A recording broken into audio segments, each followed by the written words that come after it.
So I kind of just want to go through the Kingdom Hearts games and rank them just on my personal feelings of them, not even necessarily objectively, but just what I think about them. The kind of metric I want to use is how likely I would be to replay them, and this is as a person who did not play them as a kid, but played through the whole series start to finish about a year ago after making fun of the series for many, many years. So kind of an outsider's perspective, I guess, but, I kind of just want to talk about that. I don't care if it makes sense or not. So, right off the bat, I'm not counting Melody of Memory as a Kingdom Hearts game because it's not the same genre as the other ones. I like it, and I think it's fun, and I thought it was fun to, revisit all the worlds you went through up to that point, but I don't consider it to really be a Kingdom Hearts game because it's not about combat and leveling up. I mean, they would want you to think that it is, but it's not. I'm not counting zero point 0.2 Birth by Sleep, a Fragmentary Passage, because it's 30 minutes long and is never received an a la carte release, so that doesn't count as a video game. I'm gonna rank it the highest one because it's 1 hour, or what? I'm gonna rank it the lowest because it's 1 hour. No, I'm not gonna rank it. And then I'm not gonna rank any of the phone or mobile games because again, they don't really count. Phone or mobile, phone or Facebook games like Back Cover, Union Key. I don't even know. I tried to watch the hour-long cutscene that's part of the HD collection, and it's just misery.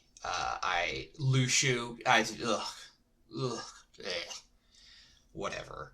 So I'm not gonna I'm gonna count an hour-long cutscene.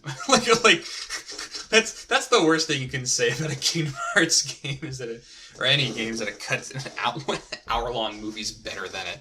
Yeah, no, I'm not gonna count that. That's ridiculous.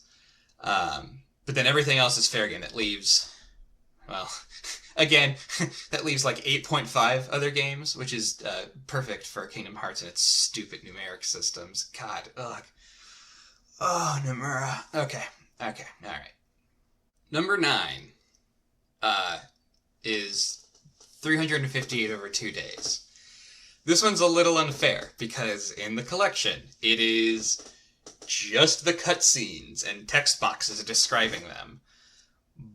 But, as not part of the HD collection, it's just really, really bad graphics, and bad gameplay, and bad controls, and I would argue that of the, core Kingdom Hearts titles, it's the one with the gameplay that least resembles Kingdom Hearts. It's still, swinging the Keyblade and casting Fyra, but, I don't like the consumable system. I like kind of the idea of you get this grid and you slot these things in. I kind of like the concept of that. The whole idea of, you bring 4 Fyras with you just makes me feel like I'm playing, really bad Monster Hunter. So I'm not about that. Obviously, not having a camera control is rough. You kind of get used to it. The controls aren't the real issue, and obviously it has a better story than Recoded, and arguably Dream Drop. And the characters are engaging, and the cutscenes, it's fun to even see them on the DS at all, but I feel like you watch the cutscene as part of the HD collection, and it sucks, and you're like, this is either things I already knew from 2, or things that won't make any sense until I play 2 and are spoilery. Or you play it on the actual Nintendo DS and it's wow, this is not the level of kind of graphics and gameplay that I'm used to from all the other games. Or you play it on an emulator and then just what are you even doing at that point? I don't know. I've tried all 3 of these and playing it on an emulator just feels soulless. You're this is really just bottom of the barrel. So I get that it's the one game where you get to play as Roxas, and it has the multiplayer, which I think it's the only one that has multiplayer like that. And I'm sure it's nostalgia for people that had a DS, and I'm sure it would have been cool back in the day to have a DS and play that, but it's the one I least kind of want to play, and it's admittedly one of the few ones I haven't finished, because I just can't bring myself to do it. So sorry, everybody. I know it's kind of beloved and nostalgic, but if you don't have a context for it, it just kind of seems like the one that's the hardest to pick up and play. Sorry. Number 8. Chain of Memories, and then number 7 is Chain of Memories. This should be in the reverse order because Chain of Memories ostensibly is a improved remake of Chain of Memories. And I think I mean, obviously that's empirically true. Like, factually, it's got better graphics and more gameplay and balance changes and da-da-da-da-da-da. However, playing Chain of Memories, especially because it's just using all the Kingdom Hearts 1 assets, just feels like Kingdom Hearts 1 with cards holding you back from playing the game you want to play it. Just seems bizarre to play it, and it's like, it's Kingdom Hearts 1, but with all these limitations and things you didn't ask for. Whereas playing it on an actual Game Boy Advance, even emulated, it gives it a lot more of the charm and the pixel art and the little sprite animations and the kind of cuteness and novelty of seeing everything from Kingdom Hearts 1 transformed into sprites, into 2D, into small handheld screen, is so much more fun and true to the spirit of it than, hey, it's Kingdom Hearts 1, but with cards. So that's why I rank Chain of Memories above Chain of Memories. Obviously, they're very similar games, and I think it's fine to play either one. But for my money, if I was going to play one of them, I'd rather play Chain of Memories. That being said, I don't want to play either, and I do appreciate that Chain of Memories has an easy mode. I still can't beat it even with the easy mode turned on. I get stuck on the Larcene fight because I'm terrible at it and I don't want to go grind for cards. I just want to get through to the end, and I can't. Shoutouts to this game, though, for having playable Riku, and also for establishing the general motif of pushing the plot forward even on a completely separate device owned by a different company. Which for years was one of the things I made fun of Kingdom Hearts for, was that you had to own like 7 different systems to play it.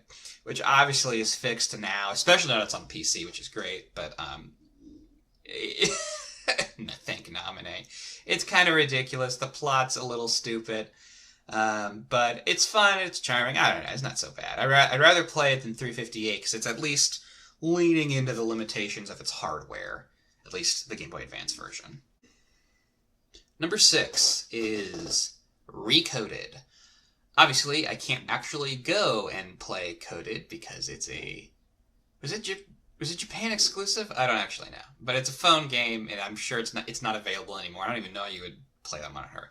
In any case, Recoded, probably the least popular, least well known of the games on this list. I don't know. I still count it. I like that it is trying to build on Birth by Sleep's card deck, command deck system. I really like that. I feel it's so weird because obviously it came out. The phone game, I don't know where the exact timeline lines up, but this came out after Birth by Sleep, even though it clearly looks worse because the DS is less powerful than the PSP, and also because this game never got an HD remaster like Birth by Sleep did. But its gameplay is superior to Birth by Sleep's insofar as it released afterwards. It was inspired by Birth by Sleep. Obviously it doesn't have shot lock or whatever, but I like the command deck system of you merge the 2 commands and you get to preview what they're going to make and use it and decide whether or not you want to commit to merging those commands, as opposed to Birth by Sleep's system of, yeah, it makes sense that you mix a fire and a fire to make a Faraga, or whatever, but a lot of it's just guess and check or look up online. Like, you don't need to look up online what anything is and Recoded, because it just tells you ahead of time. And I think that's a lot more user-friendly and intuitive, especially if this is supposed to be a kid's game. I like the customizable difficulty at any time. I don't know if any other Kingdom Hearts has that, aside from, like, Melody of Memory. And I like the skill tree system, I think is fun. Really, I like all the systems about this game. I just don't like the platforming, that it's a retread of Kingdom Hearts 1 again. The plot is nonsensical, that it's on the Nintendo DS and therefore looks like hot Dookie in 2021. So, mixed thoughts, but I think it's underrated slightly, but like it's not awesome, but it's fun to kind of actually go to Destiny Islands and run around and do real Kingdom Hearts combat and use real spells. And I like the progression, but it's an annoying game for sure, and it's golly, probably of the ones I counted as a real game, the most just utterly skippable for being super irrelevant to the plot. Does Data Sora ever show up again? I think the whole big plot reveal is Sora can hold other people inside his heart, and that might have even been added in the HD cutscene remaster for the HD collection. I don't know, though. I don't know. I never actually beat Original Recoded and saw the final cutscene or whatever. I just know that they love to add cutscenes when they make the, like, final mixes. So like as a newcomer to the franchise, it's impossible to ever tell what's going on when you boot up Kingdom Hearts 1. It just switches between 3 art styles before the time you hit 20 minutes in. It's fun.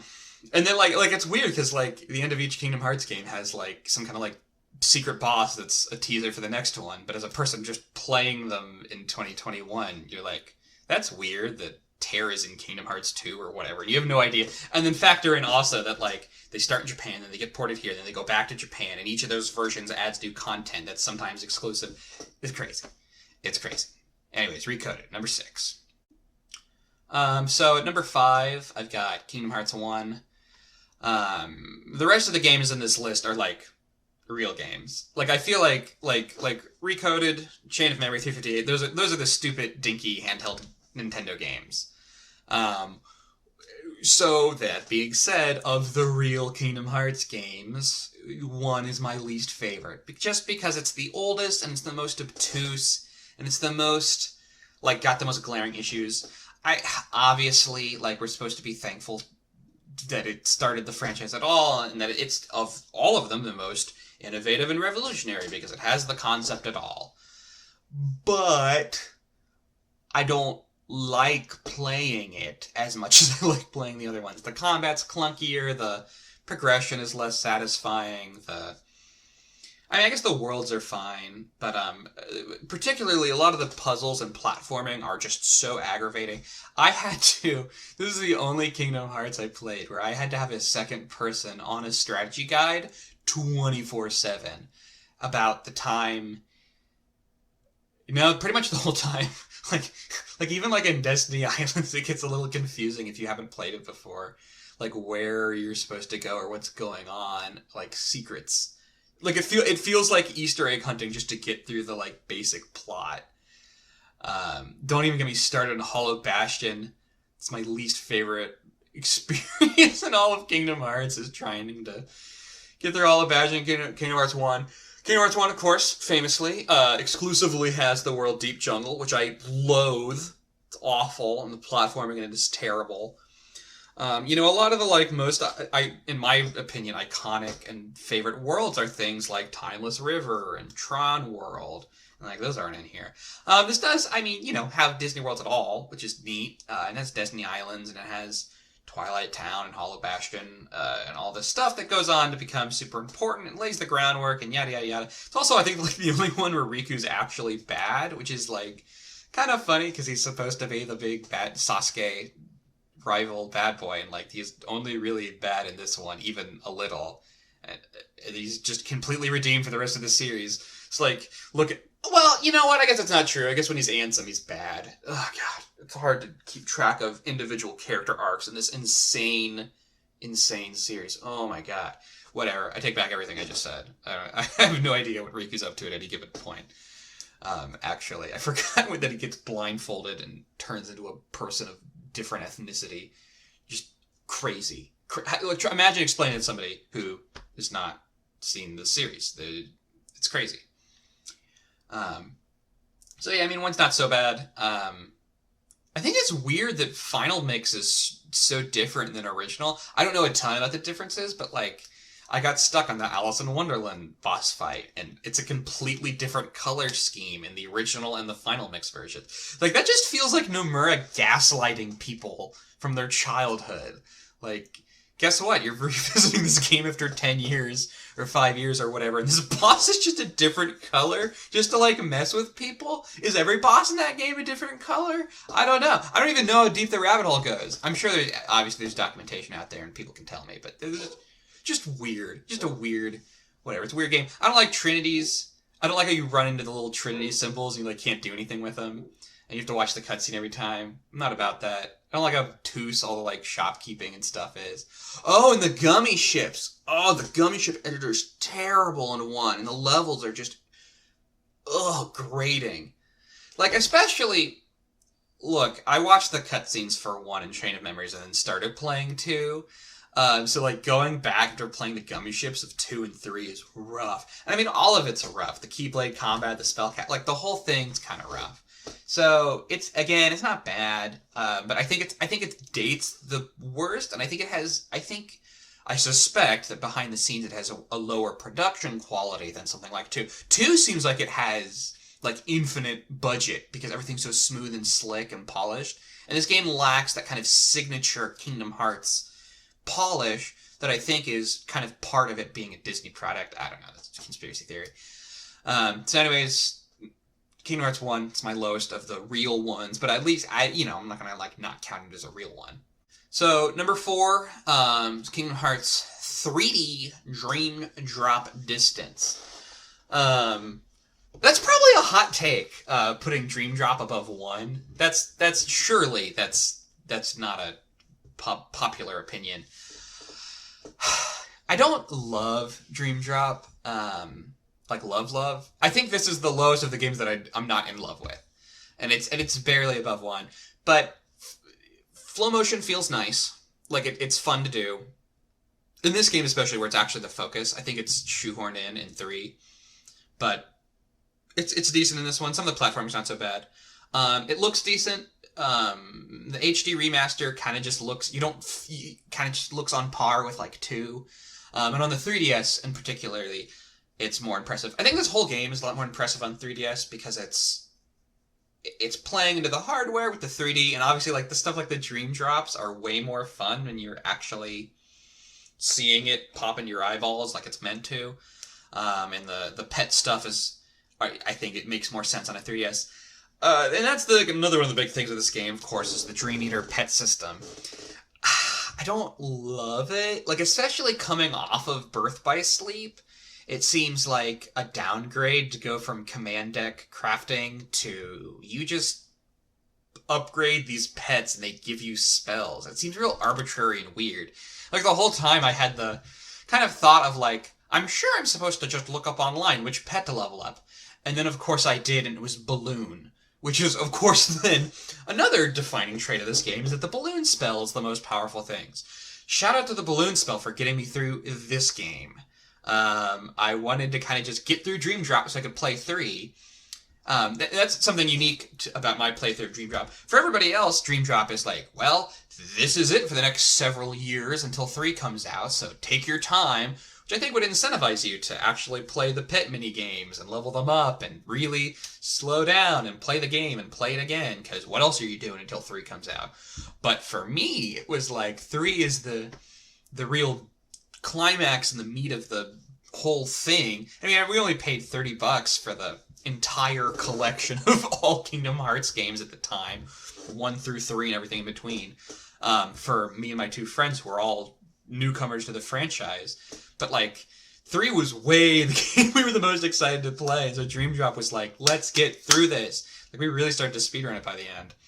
It does, I will say, have a lot of unique things going on for it, between the pet system, the actual drop system itself, which I'm torn on, because I think it's kind of fun that you get to play as Riku and Sora, but it feels kind of shoehorned in and contrived, and like, it's so weird to just be told, like, you're playing as this other character. I think I almost would have preferred to just go through each world one at a time, playing as Sora, playing as Riku. Or split it up like Chain of Memories and have it be a whole playthrough of one, whole playthrough of the other. And have like a mid-game plot twist reveal. Like, reveal half of the stuff midway through the game instead of what it actually is.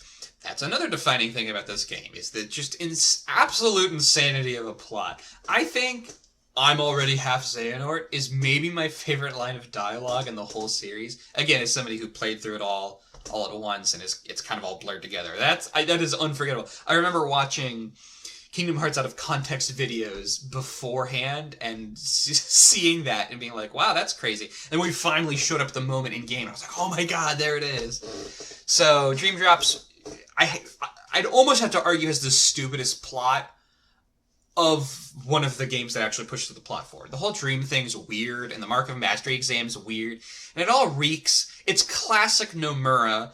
It reeks of, this is just to tide people over until the next game.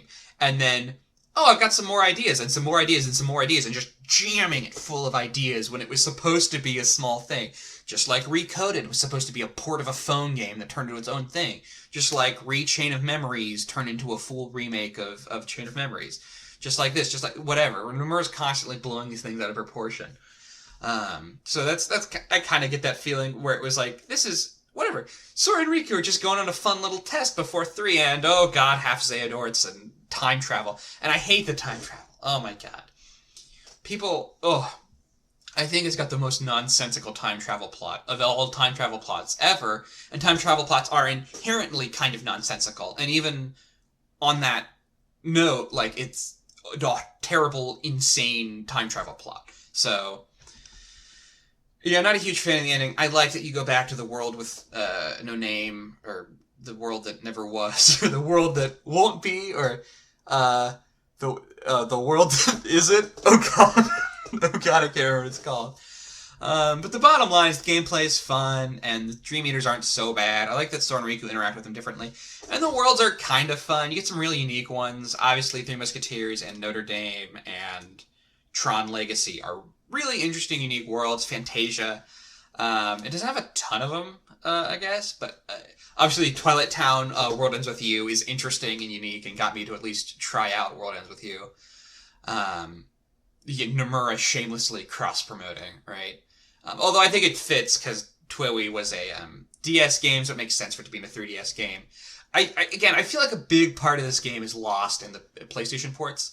Also, how do the Xbox ports work? Because obviously it uses the touchscreen for like all the mini games and the QuickTime events. So then on the PlayStation you use the touchpad. But what does the Xbox do for the little balloon mini game where you tap the pets? I don't know. I can't find that information anywhere.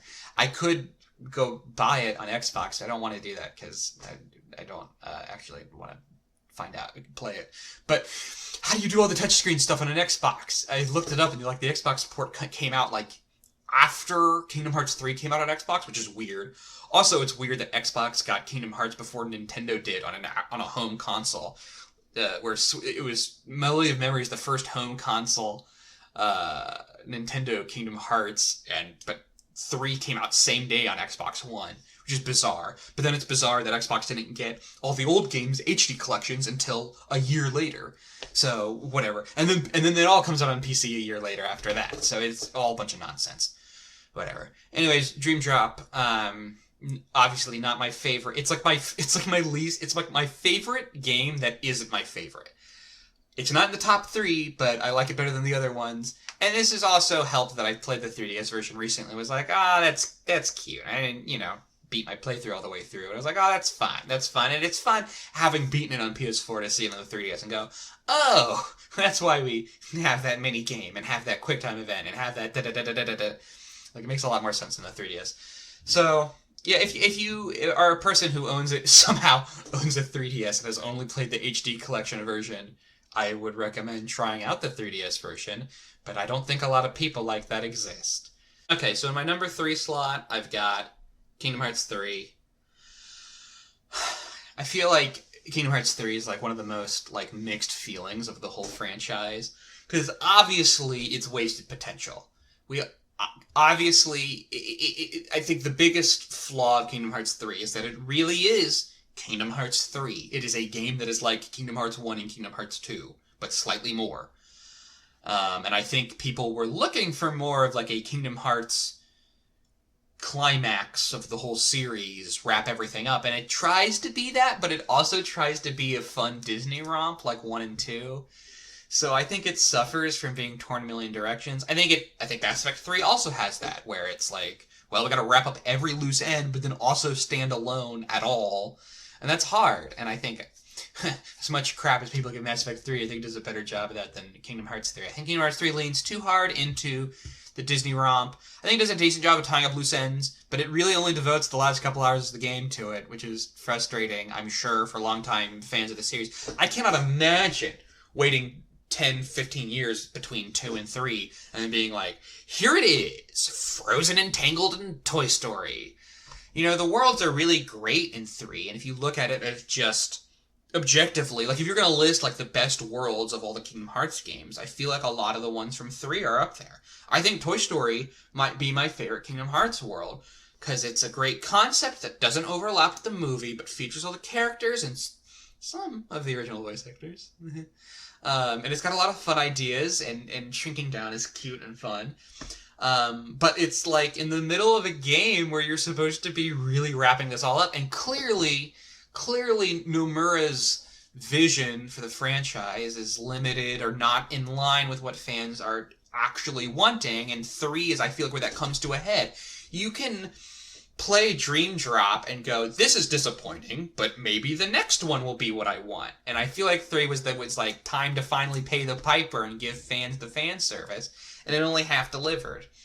So, Gummy Ship Combat is great. I like it. You know, it feels a little almost dated in 3 to be like, here's a game that came out like 2019, 2018. And here's just a section of the game that's just like a fun little shoot mini game. I guess it, you know, like Nier Automata has that, and it works really well. What's funny is that actually I got all my friends and I to play Nier Automata after beating Kingdom Hearts, because I'm like, well, what else has, you know, a shoot 'em up and is made by Square Enix and is also a hack and slash and has a deep story, but you don't need to play anything else to really understand it, which is kind of funny because they're really unrelated. But there's, whatever, you can hit X and also get a story that will make you cry sometimes. Anyways, Kingdom Hearts 3, Tangled World and Frozen World suffer from being really just the plot of the movies, which is funny because then like Toy Story World and Big Hero 6 World and Monsters Inc. World are not just the movies. I can't, God, I'm having trouble remembering Monsters Inc. World. Again, I'm torn. It's kind of a forgettable game, but on the other hand, like the combat is so amazing. I almost wish they had like remakes of at least Kingdom Hearts 1 in the 3 engine, because I think it feels great. And I didn't put 0.2 on this list, but it was so nice to play 0.2 and go, wow, this combat feels great, but this performance is really janky and these graphics look a little rough. And then to play 3 and go, oh, thank God, they fixed it before that. And I wonder if people at the time thought that. Riku, I know in 0.2, like, looks really rough. And he still looks a little weird in 3, but he's a little better. I like that you get to play as Riku in some sections. I like the Dark Aqua fight. I think that's so cool. The big thing is just that I love that all the characters come back and are in it at all for the ending, even if it's kind of botched and screwed up. I love that all the characters come back. I never played Remind. Why? Why these names? I never played Remind, so I didn't get to do the part where you actually play as the other characters. But it's cool to see them show up and face off against their kind of like respective versions of Xehanort in this big final battle against Xehanort. You know, it's obviously, I think it's unsatisfying. You get to the end and it's Xehanort's like, sorry, and then like ascends directly to heaven with Arrakis or whatever. Again, I'm having trouble remembering all this because it was almost a year ago. But it's kind of a wild ending that Xehanort's like, I'm not that bad, and then he just straight into the sky, if I'm recalling correctly. But it's a decent capper on the franchise, and I don't know, it's fine. The whole thing where Sora dies and comes back to life is very Harry Potter. I'm sure Nomura would claim that he's never seen a Harry Potter, just like swears he never watched Twin Peaks when he made Deadly Premonition. Whatever. I like that Shotlock's in this game. As you can infer, Birth by Sleep's either 2 or 1, so I like it a lot. So I was happy to see Birth by Sleep survive, and similarly, I'm happy that the Birth by Sleep characters are in this at all. I think it's hilarious that we get a game that has both Ventus and Roxas in it, because they look exactly the same, and it gets extra confusing. It's been fine up till now because there's only ever been one per game, but having both of them is kind of hilarious because it's literally just like the shoulder armor is the only thing distinguishing them. I guess the Keyblade, if you look close enough, I don't even know what Ventus's signature Keyblade is. Is it the wooden one? I don't know.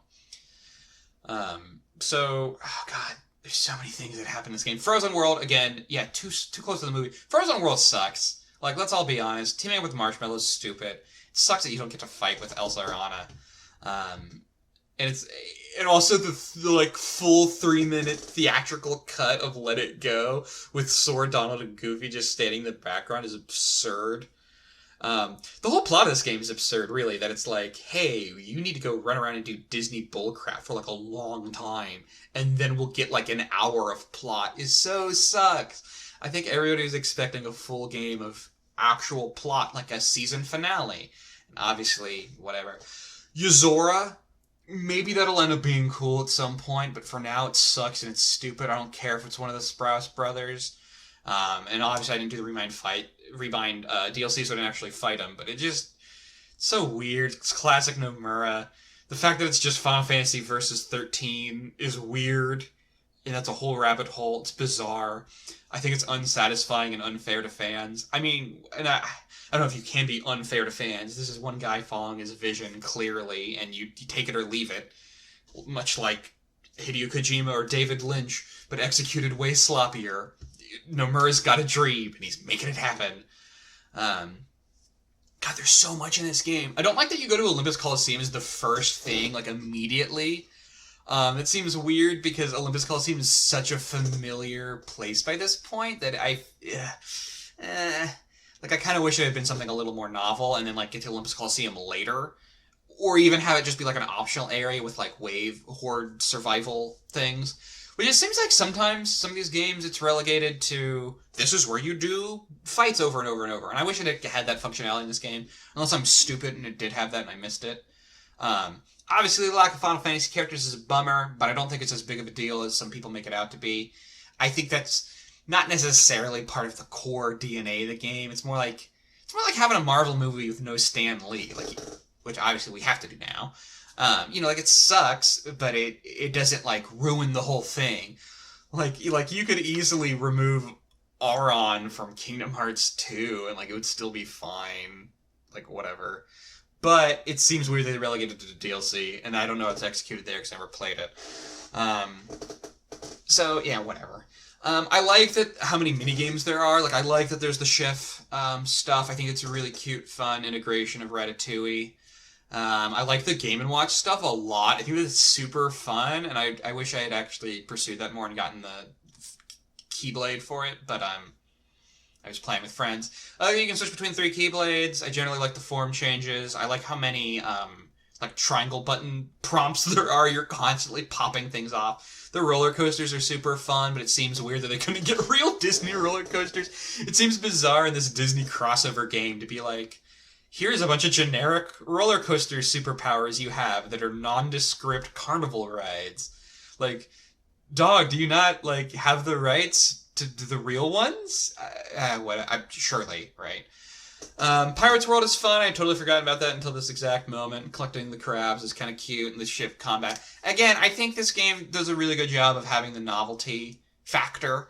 I think that's the biggest thing for me about Kingdom Hearts is the novelty factor, and, like, having every world be fresh and fun and new, and constant new gameplay gimmicks and mini games and things to do. Like the mech section in Toy Story is so fun. I love that. I got so excited for that. I'm a big mech fan, so like when it's like mechs in my Kingdom Hearts, like I just really got excited for that. It was such an earnest moment for me. Like the first time you ride some of those roller coasters are so neat.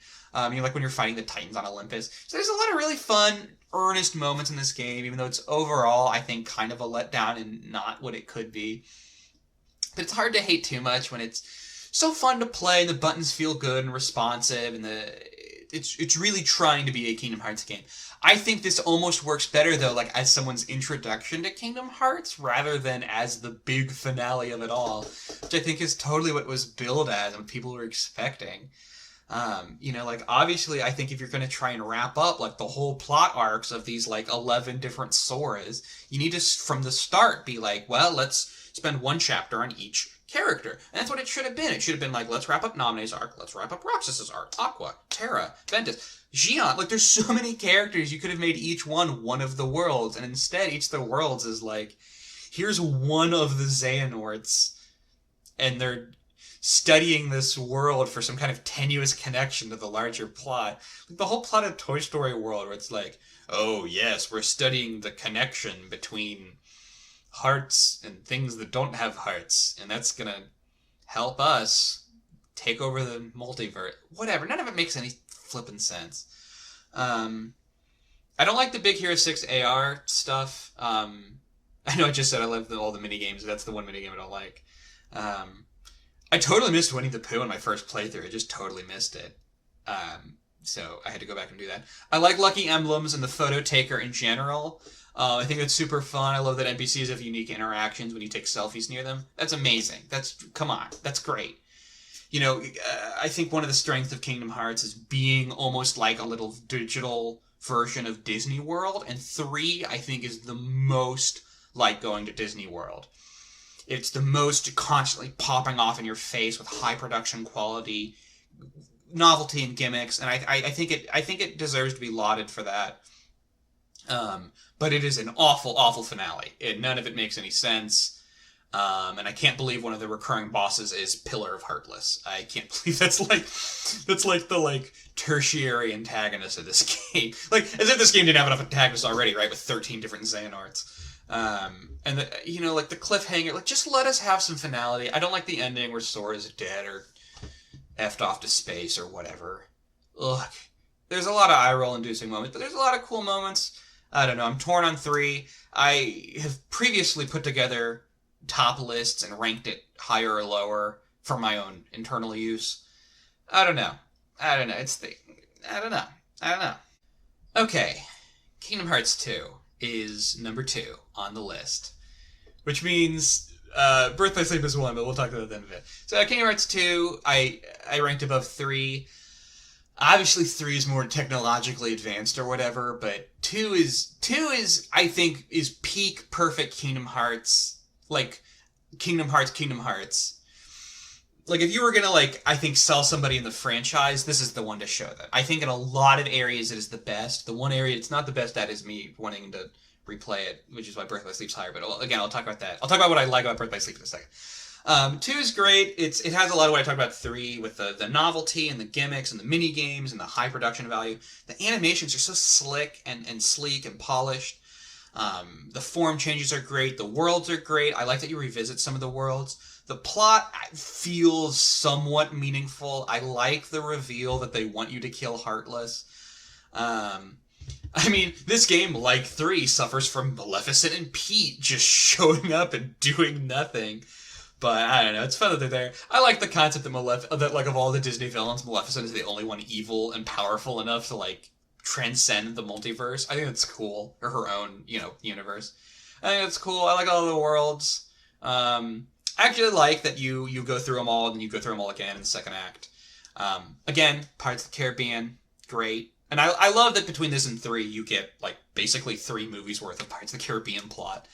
Although I hate the boss fight where you have to collect all the coins like in Pirates of the Caribbean 1. That sucked. Mostly because I wasn't playing and I was watching my friend do it and she was never getting all the coins, so it was interminable, but she was also not dying. Oof. But this one's so much fun. There's so many cool moments. Like the scene where you fight a million billion Heartless in Mulan World, or in Hollow Bastion, I can't remember, is awesome. It's so cool. A lot of the cutscenes are cool. There's a lot of cool moments. There's a lot of cool Disney stuff. Timeless River is great. Easily one of the best Disney worlds. Tron World's great. I love that Tron World is not actually Disney World, but just exists canonically within Hollow Bastion as the computer system. That's so neat and clearly, attention to detail and, somebody knew what they were doing there. A lot of great Mickey lines in this one, did someone say Door to Darkness? And, when they think Goofy's dead, he says, I'll make them pay for this! And he, throws off his cape dramatically. Again, those are great for the out-of-context videos that help get me into the series, and they're also just amazing moments. The stuff with Riku in this game, I'm not super fond of because it's insane. I like that Kairi gets a Keyblade, but then she doesn't use it. Oh, the ending, where you're teaming up with Riku and you're deflecting all the laser beams and fighting Ansem and/or Xemnas and/or Xehanort with lightsabers. Awesome. That's awesome. It's such a cool fight. It's such a cool visual. It's amazing. The final shmup section for The World Without End or whatever is cool. Where Riku's just riding shotgun on your spaceship or whatever. It's a great game with a lot of fun moments. I think Like, I think if this and 3 came out at the same time and had similar technology levels, like we're running on the same engine and had the same controls and had the same everything, I think this game would easily be better than 3. Except I do really like the ending, some of the ending and climax of 3 where it wraps everything up. But 2's awesome. I mean, whatever, it's Kingdom Hearts 2, it's awesome. Obviously, like, it's got a lot of cool moments, and, like, I think, really, the hot take is that I didn't put it at number 1. But that's because, for me, number 1 is Birth by Sleep, because I just love it. I love Birth by Sleep. I love Shotlock. I love that it's got 3 protagonists. I love that it is like Halo Reach and Star Wars Rogue One, it is a standalone prequel with darker themes and doomed characters. I think that's great. I think it's a great fit for the franchise. I think it's awesome that for once, one of the games can actually stand apart and tell a story that's self-contained, that makes any sense. It's still pretty buck wild, but it's at least 3 stories for the price of 1, and then you get this kind of wrap up at the end. I really like how the endings all fit together, where each character's ending kind of reveals 1/3 of what's going on. And I can almost see, it's starting to get foggy now, but I can see how, at the time, I could kind of see how you could almost play them in any order, as it allows you to do, and get a unique little version of the story where you're having different things revealed to you that flavor your other playthroughs of all 3 of them. I think all the games should have had, like, multiple protagonist modes. Like, I think even, like, Kingdom Hearts 2 and 3 should have a bonus mode where you play as Riku, and even if there's no plot, it's non-canonical, let you play as Riku and give him, like, slightly different mechanics, or whatever. I like that mercifully, this is easily the realest Kingdom Hearts where you have no allies. I love that. I hate having Donald and Goofy. I think they're there to help new players or whatever. I think it helps with kids playing the game to have people there to heal them, so, like, you don't have to do everything by yourself. And I mean, obviously it's part of the series' DNA. But, I mean, running through them, Dream Drop's got the Dream Eaters, which I prefer to Donald and Goofy because they at least don't talk, and in cutscenes you're alone. And I guess Chain of Memories has Donald and Goofy sort of as cards that are always present, but, like, they're not really there. And I mean, but they're there in cutscenes, which is kind of ironically the reverse of Dream Drop. And then 358/2 is obviously a bunch of hot nonsense. I guess at least in the tutorials, you've always got one of the Org 13 members running around with you, and I think that stays the case through a lot of the game, but I can't remember exactly. But I like that. So Birth by Sleep, I feel like, is the foremost, you are one character at a time, you don't have any friends. I really like the D-Link system. I like the almost like dating sim aspect of leveling up your bonds with these other Disney characters you've met, and getting better spells. Like, I love that, like, Snow White gives you 7 spells based on the 7 dwarves as her D-Link. I think that's so cool. I think it's a really unique system. They should have leaned into that more with having ways to like, I feel like it's inexpensive to produce the D-Link system. It's just a character portrait and some spells, but it really gives, like, flavor to these characters and lets you think, like, well, what would Mickey's spell loadout be, and how would it get better as you level it up? I think it's so neat. I wish that returned in other games. The worlds in Birth by Sleep, I think, are cool, too. I like that it's a lot of lesser-seen stuff. I love that the first 3 are the 3, like, classic Disney princesses, and you can do them in any order. Like, the fact that this is the only game with Cinderella, Snow White, and Sleeping Beauty, and you do all 3 of them as 3 different characters with 3 different slices of who you interact with is so neat. I think that's really cool. And I actually... Obviously, it's to save on assets. It's why you go through each area 3 times. But I love that you, like, go through as Terra and, like, get duped by every villain, and then you go through as Aqua and clean up every mess, and you go through as Ventus and are an insufferable idiot. Obviously, there's some problems, like, pacing and dialogue, and these characters act real stupid, and the plot doesn't make a ton of sense, and yada yada. But it's charming to me. I really like Aqua. She's the only strong female character in this whole thing. Because, I mean, obviously, Kairi's not a strong character at all. She's just a flimsy nothing. She's basically Princess Peach, but a child. And then all the other female characters are, well, Xion, who's just Sora. I don't know, I didn't play 358. Enough. And also, you kill her, right? And then all the other female characters are original Disney characters. Like, Mulan's a fine female character, but she's not original. So Aqua is clearly the strongest original female character. What, like Lucerne? Luxie, whatever. The one female Org 13 member. I feel like there could have been multiple. Oh, Nominee, I guess. It's just Kyrie, whatever. Um, so, yeah, I really like Birth by Sleep. I like the world. Lilo and Stitch World. It's great. I mean, the platform is kind of annoying, but it's fun. I don't know. I like that they all get their own vehicles. I think that's super neat. I love that they all get their own suits of armor. I like the Mario Party mini game. I think it's fun. I like this game. Oh, I guess this game is multiplayer. I talked about 358 uniquely having multiplayer, but this one does. But I didn't get the chance to play it because I don't actually have a PSP. I just have a PS4 version, so it's just the fights over and over. I like the report system where you have to get like achievements and unlockables to get all the stuff. I liked unlocking the final battle and doing it. I really liked a lot of this game. I liked all the final boss fights. I like Vanitas as a character. I think he's neat. I think the reveal that he's dark-haired Sora is awesome. I didn't see it coming. I somehow didn't recognize Haley Joel Osment the whole time. But I think that's an awesome moment. I love his design. I love the reveal. You think it's going to be Riku because he's got the like muscles, the purple-red muscle suit. That's great. I feel like this is the most like prime Xehanort you see, where you actually get to see him like turn evil. And I feel like this whole game just works as a story that stands by itself compared to almost any of the other Kingdom Hearts games. I guess 1 works as a story by itself. Also, I guess I should shout out Kingdom Hearts 1 for having the awesome moment where Mickey's just waving from the other side of Kingdom Hearts. Yo, what even is Kingdom Hearts, right? Like, is Kingdom Hearts in this game? I can't remember.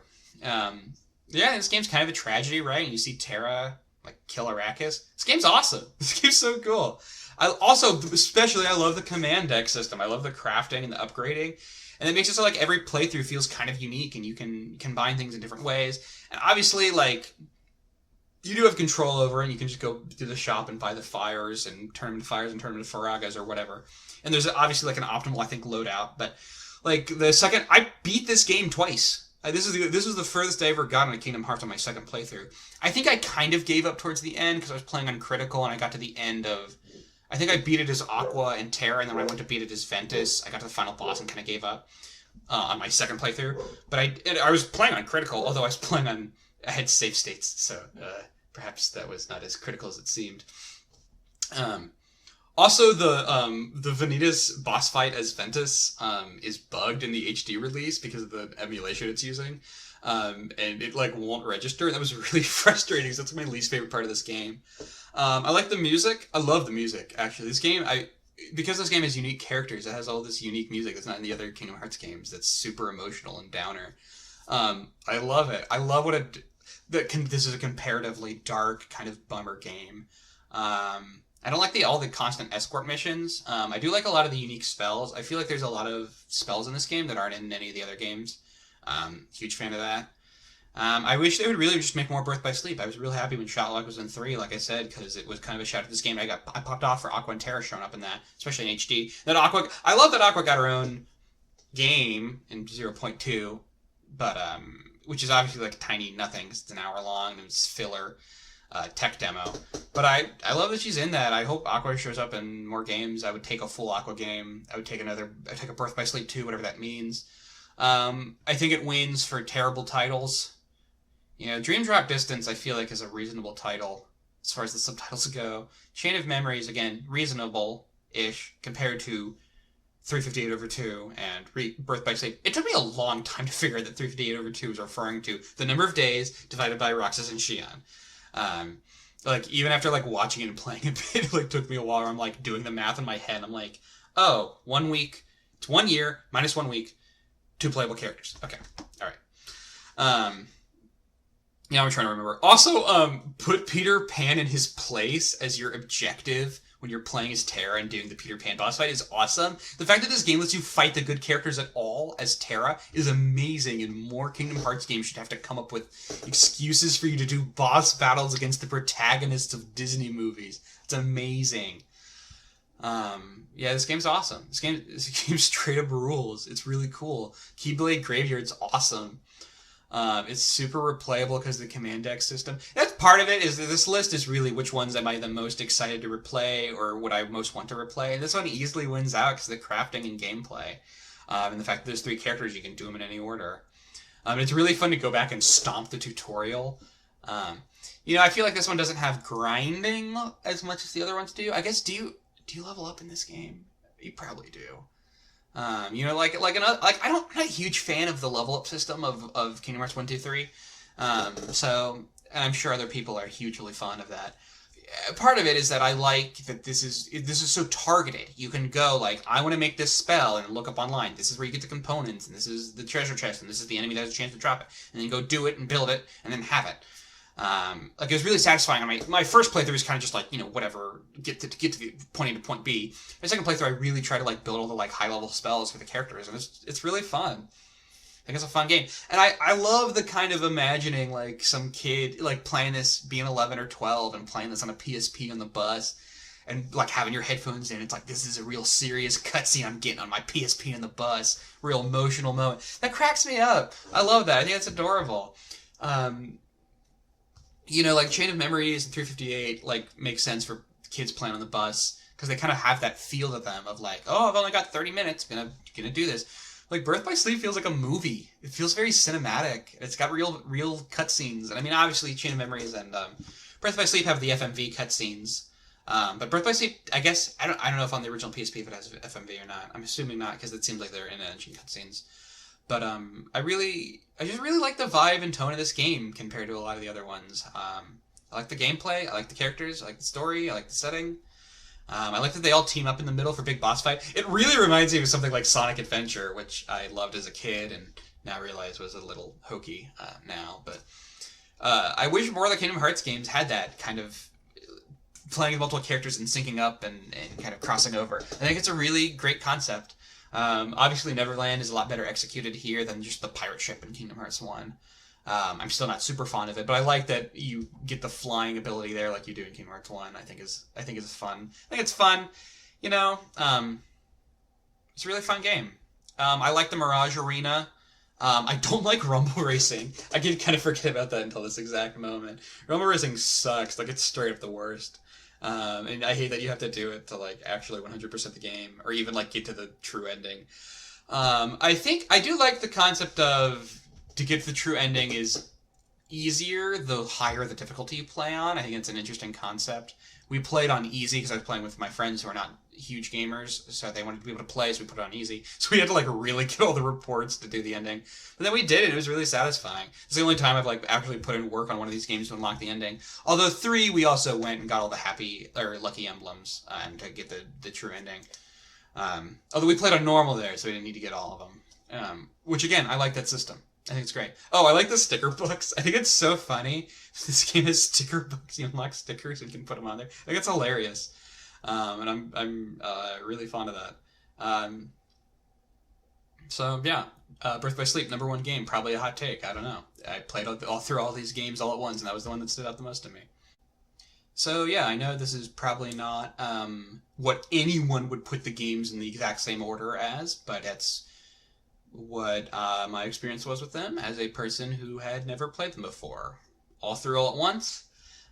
Birth by Sleep was the favorite one. I think it's a little unfair to 358 that it wasn't actually part of the collection. It was just a cutscene, and so whatever. But I liked Recoded well enough, especially because it's just Birth by Sleep at its core.